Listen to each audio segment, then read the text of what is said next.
10 അടിയിലധികം നീളമുള്ള രാജവെമ്പാലയെ പിടികൂടി. ദക്ഷിണ കർണാടകയിലെ പശ്ചിമഘട്ടത്തിലെ അഗുംബെഘട്ടിലാണ് പാമ്പിനെ കണ്ടെത്തിയത്. ഗ്രാമീണരാണ് റോഡ് മുറിച്ചു കിടക്കുന്ന നിലയിൽ രാജവെമ്പാലയെ ആദ്യം കണ്ടത്. ആള് കൂടിയതോടെ ഒരു വീടിന്റെ വളപ്പിലെ മരത്തിലേക്ക് കയറുകയായിരുന്നു. തുടർന്ന് അഗുംബെ റെയിൻ ഫോറസ്റ്റ് റിസർച്ച് സ്റ്റേഷനിലെ ഫീൽഡ് ഡയറക്ടർ അജയ് ഗിരിയുടെ നേതൃത്വത്തിലുള്ള വനപാലക സംഘം രാജവെമ്പാലയെ പിടികൂടി സുരക്ഷിതമാക്കി ഉൾക്കാട്ടിലേക്ക് തുറന്നുവിട്ടു.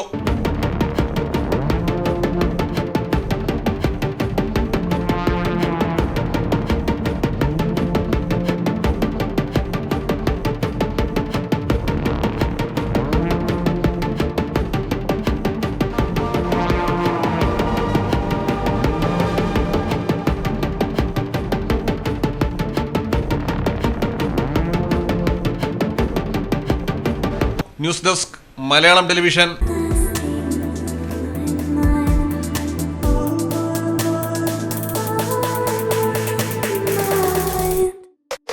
Happy moments, timeless creations.